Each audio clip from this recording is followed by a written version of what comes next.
오늘은 근심에 대해서 알아보려고 합니다. 근심. 이 근심이라고 하는 게 보니까 몇 가지의 별명이 있어요. 근심을 뭐라고 부르느냐. 첫 번째 보니까 이간자다. 이간한다. 이간질한다라고 하는 말은 하나로 뭉쳐져 있는 사이에서 틈을 만들어 가지고 분리시켜서 두 개로 나눈다, 이런 뜻이 있습니다. 근심의 반대는 믿음입니다.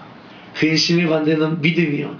믿으면 하나가 되기 때문에 근심이 되지 않아요. 근데 근심을 하면 둘로 나눠지는 거예요. 벌써 하나님을 믿으면 하나님과 하나가 됩니다.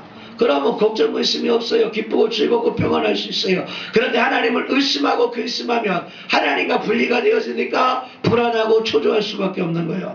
남편과 아내도 서로 믿어서 하나가 될 수 있으면 근심이 없어요. 그런데 남편과 아내가 믿지 못해서 서로 나누게 되면, 근심하게 되면 갈라지게 되어지는 거예요. 그래서 근심은 이간자다, 이런 말을 하고 있습니다.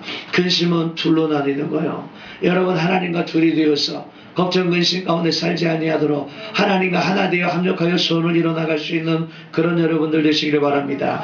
그리고 근심은 두 번째로 보니까 또 뭐라고 부르느냐? 건강 파괴자다 불러요. 건강을 파괴한다. 알렉시스 케넨이라고 하는 박사가 사형수를 상대로 실험을 해봤답니다. 좀 못된 실험이지만 어떤 실험을 했냐면 사형수를 불러다 이야기했다는 거예요. 당신은 내일 12시에 사형당합니다. 사형수가 언제 사형당하는지 사형 날짜를 모릅니다. 어느 날 갑자기 아침이 잘 나오면 그걸 먹고 죽으러 가나 보다. 특별히 우리나라는 이제 사형이 실행 안 하고 있는 나라 중에 하나요. 벌써 뭐 10몇 년 동안 사형을 안 시키고 있어요. 왜 안 하는지는 몰라요. 사형 선고는 왜 하는지 몰라요. 그럼 사형 선고했으면은 그냥 사형을 집행을 해야 되는데 안 하고 있기 때문에 사람들이 사람을 죽이는 것도, 지난번에 그 오원춘이처럼 잔인하게 길 가고 있는 여자를 잡아다가 성폭행하려고 그러다가 그 여자를 죽이고 성폭행하고 토막을 내서 그런 악한 사람도 사형을 시키지, 분명한 증거가 있는데도 사형을 시키지 않는 이유를 모르겠어요. 그런 사람에게 내일 12시에 당신은 사형당합니다. 그 사람 저녁밥 먹을 수 있을까요? 그 사람 밤에 잠이 올까요? 그 사람이 얼굴색이 하얗게 변하고 위 내시경을 보니까 위도 백지처럼 하얘지더랍니다. 얼굴색하고 위의 색깔이 막 똑같아지더라는 거예요. 그리고 또 다른 사형수한테는 그랬대요. 당신은 사형수지만 착실하게 수용생활을 잘하고 있는 것을 인정받아서 당신은 사형에서 종신형으로 감형됐습니다. 그리고 이대로 조금 더 살다 보면 이제 더 감형이 돼서 30년으로 되고 20년으로 되고, 그러다가 보면 당신은 한 10년 정도 살면 감옥을 나갈 수도 있게 될 것입니다. 그랬더니 그 사람은 그래서 얼굴색이 빨간색이 돌면서 혈색이 돌더라는 거예요. 그래서 그 케넨 박사가 그 사실을 발견하고 말했다는 거예요. 얼굴 색깔하고 위 색깔은 같다, 이런 말을 했다는 거예요. 얼굴이 웃으면 위도 웃는다는 말이요. 얼굴이 찡그리면 위도 찡그린다는 말이요. 그래서 걱정 근심이 많으면 소화불량에 걸린다고 하는 말이 거기서 나오는 거예요. 걱정 근심이 얼굴에 쓰여져 있는 사람은 뭘 먹어도 맛도 없고 뭘 먹어도 소화가 안 되는 거예요. 내가 오늘 말씀을 준비하다 보니까 우리 소망이 병원에서 걱정 근심이 없잖아요. 누워가지고 똥을 싸든, 내가 아직 똥을 안 싸서 오늘 오후에 싼다 그래서 기다렸다가 할머니가 오셔가지고 빨리 오는 바람에 아이고 이놈이 또 똥을 언제 쌀까 또 걱정이야. 내일은 또 예배가 있어서 내가 못 가는데 이놈이 꾹꾹 참고 있다가 저녁 때 쌀란가 걱정이 되어지는데, 우리 소망이 걱정 근심이 없으니까 위가 좋은가 봐. 먹기도 잘 먹고 얼굴색도 좋고 대답도 잘하고 뻔뻔해져가지고 그냥 수건도 바지도 안 입고 있거든요. 수건도 그냥 보일랑 말랑 보이거나 말거나 앞에 아줌마들이 오거나 말거나 이제 베린몸인데 뭐 잘 먹어요. 그러면서 할머니가 전화 오니까 할머니가 해온 거 있잖아, 갈비, 아니 그것 좀 해다 줘, 막 이러는 거야. 갈비도 갖다 주면 장갑 깨달라 그랬고 장갑 넣고 아픈 놈이 아니야. 잘 뜯어 먹어요. 밥 먹을 때마다 고기 2개씩 먹으니까 점점점 똥 냄새는 더 구려져 가고 있어요. 걱정 근심이 없으니까 잘 먹어. 위도 좋을 거예요. 잘 들어가. 그래서 솔로몬 이야기했어요. 마음의 즐거움은 양약이라도 심령의 근심은 뼈를 마르게 하느니라.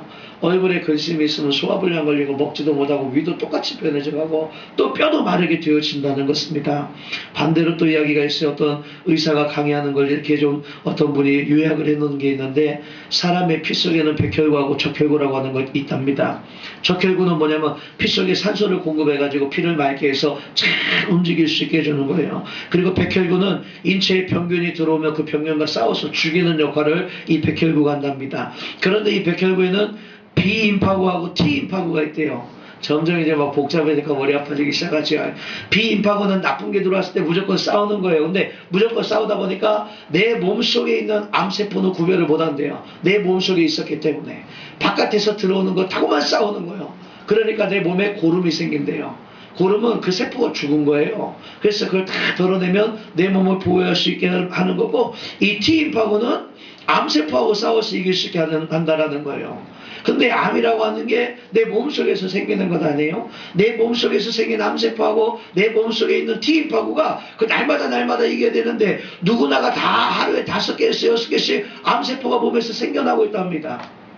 여러분들도 몸에서 암세포가 다 생겨나고 있다는 거예요. 근데 문제는 뭐냐? 여러분들이 그 몸속에서 나오는 그 T임파구가 암세포를 잡아먹어야 그래 여러분들이 건강할 수가 있는데 그 T임파구는 언제 나오느냐? 여러분들이 엔돌핀을 통해서 만들어진다는 거예요.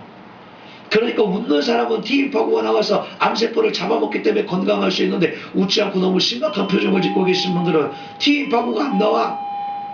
암세포를 먹어서 이길 수가 없으니까 몸속에 암세포가 자꾸 자라가는 거예요. 그래서 의사들이 그런 이야기 하잖아요. 암에 걸리거들 여기저기 수술하러 다니려고 하지 말고 코미디 프로그램 보고 재밌었던 웃기는 그런 프로그램을 갖다가 잔뜩 싸들고 산속에 들어가가지고 3개월만 그걸 보고 있으면 병이 낫는다고. 그냥 웃고 또 웃고 엔돌핀이 막 팍팍팍 돌아가지고 살게 되는 건 아니겠습니까? 오늘 여러분 근심은 몸을 망치게 하고 정상적인 길을 방해하면서 여러분의 삶을 슬프게 만들고 괴롭게 만들고 여러분들의 인생을 자살로 가져가게 되어질 줄 믿습니다. 여러분들 몸속에서 엔돌핀이 잘 나올 수 있도록 감사하시고 기뻐하시고 즐거워할 수 있는 여러분들이 되시기를 바랍니다. 그래서 많은 의사들이 이야기를 해요. 웃음은 최고의 항암 치료제다.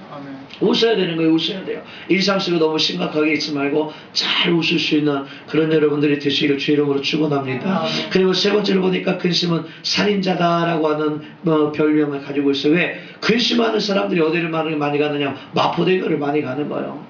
근심하다 보니까 마포대교 가서 다 죽어버리고 한강대교 가서 떨어져 죽어버리고 왜? 정신도 근심은 피곤하게 만들고 근심은 내 뼈도 마르게 하고 도저히 살 수 없게 만드는 거예요.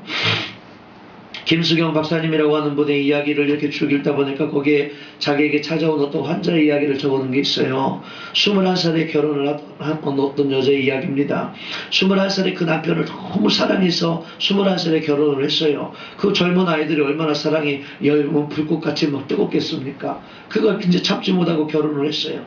그 남편을 얼마나 사랑했는지 남편이 바깥에 나갔다가 출근하고 돌아오기만 하면은 남편의 발을 다 닦아줍니다. 하루도 빼놓지 않고 7년간을 그렇게 발을 열심히 닦아주는 지극한 사랑을 보여주었습니다.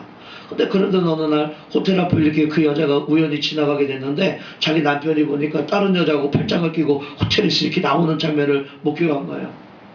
얼마나 간이 철렁 내려앉았을까요? 자기가 그렇게 사랑하고 그렇게 지극정성으로 사랑을 베풀어 주었는데 그런 남편 앞에 쫄쫄쫄쫄쫄 자석에 끌리듯이 갔는데 말도 못하는 거예요. 말도 못하고 놀래가지고 덜덜덜덜 떨고 있는데 남편이 부인 앞으로 착착착착 오더니 부인의 뺨을 쫙 때리는 거예요. 그러면서 소리 지르는 거예요. 여자가 살림이나 하지 이런데 왜 돌아다니고 있느냐고 호통을 치고 그러면서 또 때리고. 그 남편의 뒤를 밟으려고 밟고 간 것도 아니에요. 그리고 상담하러 와서 이야기를 하더라는 거예요. 집에서 그렇게 두들겨 맞았더라고. 그건 섭섭하지 않았을 거라고. 그 여자가 보는 그 앞에서 길거리에서 그렇게 사정없이 맞았다고 하는 것이 그것이 너무 슬프고 내가 7년 동안에 그렇게 지극정성으로 사랑한 남편이 나에게 그랬다고 하는 그 배신감에 내가 너무 화가 나서 살 수가 없다고. 이 문제로 고민하던 그 여자가 간경화로 병을 앓기 시작하는데 간이 다 들어가니까 간경화가 오고 간경화로 병이 점점 중해지더니 간암이 오고 간암이 오고 이제 병들어 있으니까 남편이 이야기하기를 당신은 병들어서 여인의 역할을 다 할 수가 없으니까 이제 우리 헤어집시다. 그리고 이혼을 하고, 이혼을 한 나이가 36살이에요. 그리고 와서 의사한테 와가지고 병을 고쳐달라고 하는데 그 병을 고쳐줄 수 있습니까? 그 병은 정신에서부터 오고 마음에서부터 오고 이게 약 먹어갖고 치료가 될 것이 아니요. 그래서 이야기를 했답니다. 당신의 병 고침을 받으려면 약을 먹어 해결을 되는 것이 아니라 남편을 찾아서 남편을 이해하고 남편을 용서하고 그리고 남편을 사랑할 수 있을 마음을 갖게 되었으면 당신의 병은 그냥 고침받을 수 있습니다. 이 여자가 살고 싶었어요. 살고 싶어서 남편을 찾았어. 근데 남편을 보니까 이혼하면서 자기 딸내미를 데리고 카나다로 이민을 휘가버렸어요. 용서하고 싶어도 용서할 수가 없어요. 만나야 용서를 하지. 만나야 이해를 한다고 그러고 만나야 사랑을 한다고 그러지. 만나지도 못하고 그 남편에 대해서 억울한 마음과 화와 분노 이것만 잔뜩 가지고 있다가 결국은 치료받지 못하고 간암으로 병이 더 심해져 가지고 세상을 떠난 여자가 있다고 이야기하는 것을 요약을 하는 것을 봤어요. 여러분 인생을 살아가면서 가슴속에 분과 화와 노는 담고 있지 말아야 돼요. 그래서 성경은 뭐라고 이야기하고 있냐면 해가 질 때까지 분노를 품고 있지 말라고 성경은 이야기하고 있잖아요. 해가 질 때까지 모든 사람들을 다 용서할 수 있는 넉넉한 마음을 가지시기를 바랍니다. 그래서 노벨의학상을 받은 알렉시스 카렌 박사는 염려와 싸우는 방법을 모르는 사람이 일찍 죽는다 그랬어요. 걱정과 근심과 염려를 가지고 있는 사람은 일찍 죽을 수밖에 없는 거예요. 그러나 그 걱정과 근심과 염려를 어떻게 해소하고 어떻게 해결할 수 있는가 그 방법을 아는 사람은 건강하고 오래 살아갈 수가 있는 거예요. 그 걱정과 근심과 염려를 해결할 수 없으면 어떻게 해야 될까요? 곤배령 가면 됩니다. 곤배령 들어가면 걱정과 근심과 염려가 다 없어집니다. 그런데 절대 부부가 같이 들어가면 안 됩니다. 그 안에 들어가서 또 싸우니까 혼자 들어가서 살면 돼. 혼자 들어가서 나는 자연인이다 보니까 다 혼자 들어가는 거예요. 부부랑 들어가면 또 싸워. 다툴 일이 생겨. 혼자 들어가니까 싸울 사람이 없어. 새하고 싸울 거예요. 개새끼하고 싸울 거예요. 고양이 새끼하고 싸울 거예요. 그 산속에 들어가가지고 그러다 보니까 해소를 다 하는 거예요. 자기 스트레스를 없이 살아갈 수가 있는 거예요. 어떻게 이미숙 집사님 내일 곤배령 가는 거예요? 제가 가야 될 것 같아요. 스트레스를 다 해소를 하고 그래서 걱정과 근심과 염려가 없어야 건강하게 살아갈 수가 있는 줄 압니다. 신경성 위장 질환이라고 하는 책을 쓴 조세 몬테이크라고 하는 의사가 우리가 먹는 음식 때문에 위궤양에 걸리는 것이 아니라 우리를 좀 먹는 염려 때문에 위궤양에 걸린다 그랬어요. 먹는 음식에 문제가 안 돼요. 어떤 마음가짐을 가지고 먹느냐에 따라서 소화가 될 수도 있고 안 될 수도 있다는 거예요. 우리 소망이는 참 병원 침대에 누워가지고 태평하게 나 같은 거 구부정하게 있어서 난 고기도 안 먹을 것 같아. 소화도 안 될 것 같아. 잘도 먹어요. 막 이렇게 이따만한 거 갈비를 2개씩 이렇게 한 끼 해주는데 그것도 꾸역꾸역 다 먹지. 밥 한 그릇 이렇게 크게 주는 밥 한 그릇 꾸역꾸역 다 먹어요? 잘 먹어? 걱정 근심이 없어요. 위궤양이 없어. 마음에 염려가 없기 때문에 그런 거예요. 그러나 걱정하고 그랬으면 뭘 먹어도 소화가 안 되고 뭘 먹어도 스트레스를 받는 거예요. 미국의 심리학자인 홀메스라고 하는 사람이 스트레스를 수치로 한번 이렇게 쭉 만들었대요. 그래서 그걸 보니까 배우자가 죽으면은 약 100 정도의 스트레스를 받고 이혼을 하면 73 정도의 스트레스, 별거는 65, 감옥에 잡혀가면 63, 임신을 하면 40, 부채가 한 1000만 원 정도 되면 한 31 정도의 스트레스, 교회 활동을 바꾸면 19, 음식 습관을 바꾸면 15, 이래가지고 스트레스를 수치로 쭉 매겨놨어요. 그래가지고 그 합계가 200이 넘으면 그때부터 병들기 시작한다는 거예요. 여러분들도 이거 한번 골라봐봐요. 아들, 딸 가출하면 29 막 쭉 나와 있는데 이 수치를 쭉 더해가지고 또 300이 넘으면 이제 사람이 미치기 시작한다는 거예요. 그래서 그 스트레스 수치를 낮춰줘야 되는데 예를 들면 성탄절에 스트레스가 10이야. 추수감사절에 여러분들도 스트레스가 10이야. 헌금해야 되니까 벌써 스트레스가 오는 거예요. 성탄절에 부채가 있어요. 빚이 있으니까 벌써 또 스트레스가 31이야.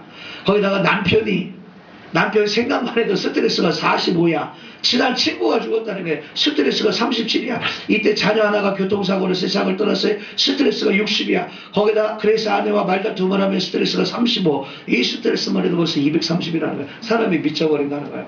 무슨 말이냐면 우리들의 일상생활 중에서 있는 여러 가지 일들을 하나씩 하나씩 스트레스를 종합해보면 사람이 미칠 것 같은 스트레스 수치가 거의 다 나온다는 거예요.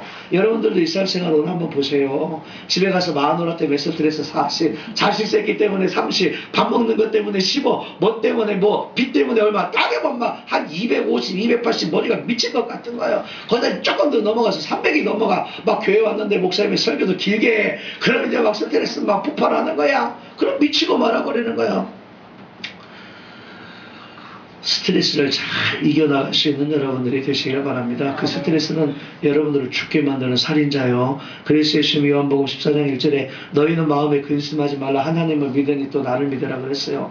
예수님을 믿는 여러분들은 스트레스 받지 말고 걱정 근심하지 마셔서 여러분들이 생명을 끊는 살인자의 근심을 던져버리고 이제는 장수할 수 있는 여러분들 되실 주 이름으로 축원합니다. 그리고 네 번째로 스트레스, 이 근심이라고 하는 건 창조자라고 하는 또 별명이 있어요. 자, 첫 번째 이야기한 이간자다, 둘론 하나는다, 혹은 건강을 파괴한다, 혹은 우리들이 생명을 뺏는다. 여기까지 전부 부정적인 거였어요, 이 근심은. 그런데 네 번째 별명을 보니까 창조자다. 왜 이런 창조자라고 하는 별명이 생겼나? 그 어떤 걱정, 근심이 왔을 때 그 걱정, 근심을 그대로 받아들이는 사람은 마포대교로 가는 거예요. 해결할 방법이 없으니까 그게 다 스트레스가 되니까 죽어버리는 거예요. 그러나 걱정 근심이 왔을 때 그 걱정 근심이면 그걸 어떻게 해결을 하려고 하는지 막 생각을 하는 거예요. 생각을 하고 이 걱정 근심으로부터 벗어나야 될 방법을 찾다가 보니까 창조적인 방법이 나오게 되어지는 거예요. 아, 이렇게 해봐야 되겠다, 저렇게 해봐야 되겠다, 저렇게 해봐야 되겠다. 저는 얼마 전에 말레이시아에서 오프로드 경기가 있더라고요. 근데 그 오프로드는 정글 오프로드예요. 우리가 생각하는 뭐 강을 조금 개울을 이렇게 막 쫙 집차로 간다든지 산길을 간다든지 이것이 아니라 길이 없는 정글 가운데 막 한 1m씩 물이 막 푹푹 빠지는데 집차를 막 그런 데 타고 가는 거. 리키김이라고 하는 사람이 말레이시아 선수하고 같이 그 집차로 탁 가는 걸 봐요. 막 물에 허리만큼 차는 진흙탕에 막 들어가서 끈을 갖다가 나무에다가 묶어가지고 린치로 쫙 당기면서 집차가 탁 끌려 올라가고 막 온몸에 막 진흙벌이 막 다 묻도록 튀면서 그 하는 걸 보면 정말 재밌는 것 같아요. 왜 재밌느냐? 방법이 없는 것 같은 길이 없는 그 길을 만들어가는 거예요. 그러면서 어떻게 저기를 벗어나야 될까? 차가 막 가다가 헛바퀴 돌고 못 나가기 시작하면 린치를 남에다가 걸어가지고 차를 당겨가지고 그 위에다 올려놓고 그 다음에 또 올라가고 또 올라가고 운전하는 사람과 옆에서 보조하는 사람이 마음을 맞춰가지고 그 방법을 찾아서 다 헤쳐나가는 거. 인생도 그런 것 아닐까요? 어렵다고 힘들다고 포기하고 낭망하고 있으면 아무것도 해결할 방법이 없어요. 그러나 그 중에서 방법을 생각하고 그 걱정과 근심 속에서 내가 어떻게 살아나가야 될까 창조적인 방법을 생각해내면 찾으려고 하면 길은 열리게 되어져 있어요. 호랑이 물에 물려가도 잡혀가도 정신만 차리면 산다는 말 있지 않습니까? 어떤 분이 다이아몬드를 수천만 원짜리 다이아몬드를 샀다는 거예요. 수천만 원짜리 다이아몬드를 샀는데 보니까 못 봤던 흠이 하나 있는 거예요. 거기에 수천만 원 주고 산 다이아몬드가 그 흠 때문에 갑자기 가격이 수백만 원으로 뻥 떨어져 버리는 거예요. 이 사람이 얼마나 낙심이 되고 낭망이 될까요? 근심하다가 이 흠을 어떡할까? 이 흠 때문에 내가 당했네. 수천만 원짜리가 수백만 원짜리로 됐네. 내가 왜 이렇게 비싸게 샀을까? 답답해하다가 그 흠을 중심으로 해서 레이저로 꽃을 각인을 하기 시작하는 꽃을. 흠을 중심으로 해서 꽃을 만들어 놓고 나니까 그 다이아몬드가 수천만 원짜리가 아니라 수억짜리 다이아몬드가 되더라는 거예요. 근심이 왔을 때 찾으라고 낭망하면 마포대교 가서 죽을 수밖에 없지만요. 걱정 근심이 왔을 때 그 속에서 길을 찾으려고 하면 창조적인 여러분들의 생각과 노력을 통해서 하나님께서 여러분들에게 기적을 베풀어 주시고 길을 열어 주실 줄 믿습니다. 그래서 바울은 우리에게 아주 필요한 근심도 있다고 말씀해 주고 있어요. 고린도서 7장 8절로 11절 오늘 본문에 보니까 그러므로 내가 편지로 너희를 근심하게 한 것을 후회하였으나 지금은 후회하지 아니함은 그 편지가 너희로 잠시만 근심하게 한 줄을 알미라. 왜? 더 나가니까 도리어 너희가 근심함으로 회개함에 이를 까닭이라. 근심이 있으니까 회개하고 하나님께로 돌이키고 자복하고 회개할 수 있는 기회를 잃어서 구원에 이르는 회개를 이루게 하며 세상의 근심은 사망을 이루는 것이니라. 오늘 분명히 하나님께서 주시는 근심은 세상이 주는 근심은 사망을 향해서 가지만 하나님이 주시는 근심은 근심 근심은 필요한 근심이라고 바울이 이야기를 하고 있습니다. 오늘 여러분 인생을 살아가면서 근심이 왔습니까? 그 근심을 어떻게 해결해야 될까요? 걱정하고 근심하지 마세요. 바울은 분명히 보니까 그 근심은 필요한 근심이라고 그랬는데 그 근심을 어떻게 극복해 나가야 될 것이냐. 첫 번째, 매사의 모든 것을 낙관적으로 보세요. 비관적으로 보지 말아야 돼요. 부정적인 사람은 모든 걸 다 부정적으로 봅니다. 그러나 낙관적인 사람은 모든 걸 다 낙관적으로 생각하기 때문에 즐거운 인생을 살아갈 수가 있는 거예요. 낙관적인 농부가 이야기합니다. 야, 해가 너무 좋아서 곡식이 참 잘 익겠다 이렇게 이야기합니다. 그때 부정적인 농부는 이야기합니다. 야, 해가 이렇게 뜨거우니 농작물이 다 타서 말라버리면 어떡하지? 낙관적인 농부가 또 이야기합니다. 야, 비가 정말 잘 오는구나. 이 흡족한 물을 내 곡식들이 잘 먹어가지고 내 곡식들이 잘 자라겠구나 이렇게 이야기합니다. 그런데 비관적인 농부는 또 이야기합니다. 아이고, 비가 이렇게 오네. 홍수가 나면 어떡하지? 이렇게 이야기하는 거예요. 똑같은 비와 똑같은 해를 보고도 어떤 사람은 감사함으로 보니까 모든 걸 다 감사함으로 받을 수가 있는데 부정적인 시각과 부정적인 눈으로 보면 뭣도 다 마음에 안 드는 거예요. 그 성경에도 나오잖아요. 모든 걸 감사함으로 받으면 버릴 것이 없다고. 여러분 인생을 살면서 내 시각이, 내 눈이 잘못 보기 때문에 잘못된 거예요. 그 가운데 하나님의 뜻을 깨달아 보면 잘못된 것이 아무것도 없어요. 그저 감사한 것뿐일 줄 믿습니다. 그게 우리는 생활 습관을 바꿔야 되는 거예요. 긍정적인 생각으로 다 바꿔야 되는 거예요. 선글라스에 대한 비유도 많이 들지 않았습니까? 내가 빨간색 선글라스를 끼고 보면 모든 게 다 빨갛고 까만 걸 끼고서 보면 모든 게 다 까매 보이는 거예요. 믿음과 감사함으로, 기쁨으로, 즐거움으로, 소망으로 그것으로 모든 걸 바라보면 모든 것이 다 기쁘고 즐겁고 감사할 수밖에 없는 거예요. 걱정, 근심과 염려도 마찬가지요. 하나님께서 오늘 여러분들처럼, 여러분들에게 모세처럼 아우 너희는 지금 급하게 어리띠를 동이고 지팡이를 짚고 무교전병을 만들고 쓴나무를 만들어서 급히 떠나라 이런 말씀도 안 하잖아요. 여러분들은 집이 있잖아요. 사막을 향해서 나가라고도 안 하잖아요. 내일 무엇을 먹고 살 수 있을까 걱정 근심을 안 해도 되잖아요. 그런데도 불구하고 우리가 걱정과 근심 속에 하나님 앞에 감사하지 못하고 한다면 얼마나 우리들의 삶의 모습이 비참한지 몰라요. 광주 화전교회 박규성 장로님에게 들은 이야기가 인터넷에 올라있어서 봤어요. 그 장로님이 참외 농사를 질 때였대요. 참외가 잘 익어갈 때쯤 기쁨으로 바라보면서 저 참외가 잘 익으면 이걸 따가지고 이제 때다가 팔아서 그 돈을 모아가지고 내가 우리 아이들에게도 뭣도 좀 사주고 공부도 좀 시키고 이래야 되겠다 꿈을 가지고 있어요. 익으면 이제 내일 따야 되겠다. 내일 딸 생각을 하고 딱 나보니까 아니 이놈의 참외들이 다 어떻게 된 건지 막 없어져 버리는 거예요. 이것저것 막 깨지기도 하고 없어지기도 하고 뜯어지기도 하고 난리가 난 거예요. 얼마나 막 화가 났는지. 근데 너무 웃긴 게 참외를 먹다가 버린 참외들을 쭉 길바닥에 떨어져 있는 거예요. 그래서 그 참외밭에서부터 시작해서 그 참외를 따라가기 시작하니까 어떤 한 동네로 들어가지더라는 거예요. 그래서 이 박장로님이 그 동네 이장을 불렀대요. 그래서 우리 밭에서부터 시작해서 참외가 이렇게 쫙 오니까 분명히 이 동네 애들이 따먹은 거니까 이 동네 아이들 이장님 당신이 책임지시라고 그리고 와버렸다는 거예요. 그러니까 그 다음날 이장님이 동네 애들을 쭉 데리고 왔대요. 쭉 데리고 와서 10만 원을 참외값으로 주면서 정말 죄송하다고 사과를 했다는 거예요. 그 장로님이 돈은 받지 않고 너희들이 따먹으면 하나 두 개나 따먹어야지 먹다 버리고 잔뜩 이렇게 놓고 줄기까지 다 뜯어버리고 참외를 더 뜯을 수가 없지 않느냐고. 다시는 그렇게 하지 말고 먹고 싶으면 와서 달라고 그러라고. 그리고 용서를 해줬다는 거야. 그리고 돈도 돌려주고 보냈다는 거예요. 그의 가을이요. 그 아이의 부모들이 전부 쌀을 한 가마씩 들고 왔답니다. 쌀을 한 가마씩 들고 와서 참외 농사 진 거 방해하고 안 되게 해서 정말 죄송하다 그러면서 우리들이 농사 진 쌀이 여기 있으니까 이걸 받아달라고 쭉 줬다는 거예요. 용서하고 모든 거 하나님 앞에 다 맡겼더니 하나님께서 그 걱정 근심이 변하여 기쁨과 즐거움으로 변할 수 있도록 인도하시고 축복해 주셨다는 것입니다. 오늘 여러분 인생을 살면서도 긍정적으로 생각하세요. 항상 더 좋은 일이 생길 거야. 긍정적으로 생각하고 바라보고 소원하는 여러분들의 삶 속에 그대로 믿는 그대로 이루어질 줄 믿습니다. 그리고 두 번째 번째는 근심한 일 속에 들어있는 하나님의 섭리를 생각해보고 찾아보라는 거예요. 도대체 하나님은 참새 한 마리도 그냥 떨어뜨림이 없다고 말씀하셨는데 나에게 왜 이런 걱정 근심을 주셨을까? 한 번쯤 되돌아보고 내가 하나님 앞에 기도해야 될지, 예배해야 될지, 회개해야 될지, 봉사해야 될지, 헌신해야 될지, 충성해야 될지, 도대체 이 사건 속에서 하나님께서 원하시는 것이 무엇인지를 깨달아 볼 수 있어야 된다라고 하는 것입니다. 하다못해 아이들이 읽는 이소부와 책 있잖아요. 그 이소부와 책도 보면은 우리들에게 깨달음을 주잖아요. 우리들의 삶 속에 드러나지고 나타나는 많은 일들이 있고 더더군다나 우리들에게 깨닫기를 원하셔서 하나님께서 걱정과 근심과 염려가 될 만한 사건을 만들어 주셨다고 한다면 하나님께서 왜 그 사건을 주셨는가를 생각해 볼 수 있는 저와 여러분이 되어져야 될 줄 믿습니다.